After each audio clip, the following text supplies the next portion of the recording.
रहनुमा मुस्लिम लीग नून बैरिस्टर दानियाल चौधरी हमारे साथ मौजूद हैं। बैरिस्टर साहब, बहुत शुक्रिया आपके कीमती वक्त के लिए। सर, एक अहम फैसला आया पेशावर हाईकोर्ट की जानिब से कि भले जलसा हो या फिर लॉन्ग मार्च, सरकारी मशीनरी और सरकारी वसाइल इस्तेमाल नहीं होंगे। कितना खुशाइंद है ये फैसला? Thank you ji for having me. देखें, ये जो बयान जो उनका ऑर्डर आया है हाई कोर्ट का, ये बड़ा इम्पोर्टेंट ऑर्डर है। ये दो चीज़ों की एक तो पहले कंफर्मेशन करता है। एक ये कि स्टेट मशीनरी जो है वो पुराने जितने भी सरकार के स्टेट के अगेंस्ट जो धरने और जो वफाक को नुकसान पहुंचाया गया, उसमें केपी के गवर्नमेंट ने जो सरकारी अमलाक है उसको यूज़ किया।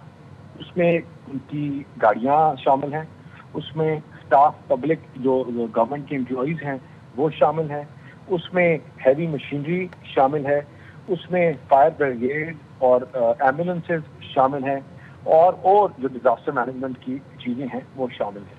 तो एक चीज़ जो हम डे वन से कह रहे हैं कि ये जो गवर्नमेंट है और केपी के की जो हुकूमत है, इनका जो माइंड सेट है, ये डे वन से स्टेट विद इन स्टेट बनाने की कोशिश कर रहे हैं और ये सूबों को वफाक से लड़ाने की कोशिश कर रहे हैं। और ये जजमेंट जो इनको बड़े स्ट्रांगली और बड़े एग्रेसिव तरीके से एक चीज़ मना किया है, और वो ये कह रही है कि आपको टैक्स पेयर्स के पैसों से, टैक्स पेयर्स के खर्चे पे आप गवर्नमेंट के ऊपर हमला नहीं कर सकते। आप गवर्नमेंट की बिल्डिंग्स को, सरकार को और पाकिस्तानी अवाम के ऊपर आप जो हर आने वाले टाइम के हर कुछ अर्से बाद आप एक जो हमला विल नॉट बी अलाउड। जो लोग सरकारी मशीनरी यूज़ करेंगे, उसमें फायर ब्रिगेड की गाड़ियाँ होगी, उसमें ऑफिशियल व्हीकल्स आ गई, गवर्नमेंट पर्सनल हो गया, जो खुद लॉन्ग मार्चेस में जिनको इस्तेमाल किया गया, सफाई के महकमे के लोग थे, जो पानी के महकमे के लोग थे, जिनको ज़बरदस्ती लेके लाया गया है पहले, अगर वो अब दोबारा आए तो उनके खिलाफ एक तो कानूनी कार्रवाई होगी, दे will B dismissed from the service. Second, उनके पास फौजदारी कानून के तहत उनके खिलाफ कार्रवाई होगी। जो उन गाड़ियों को ऑथराइज करेगा, जो उन गाड़ियों को अलाउ करेगा, जो इस्तेमाल करके सरकार के ऊपर हमला करे, ये जो है उनके खिलाफ सख्त से सख्त कार्रवाई होगी।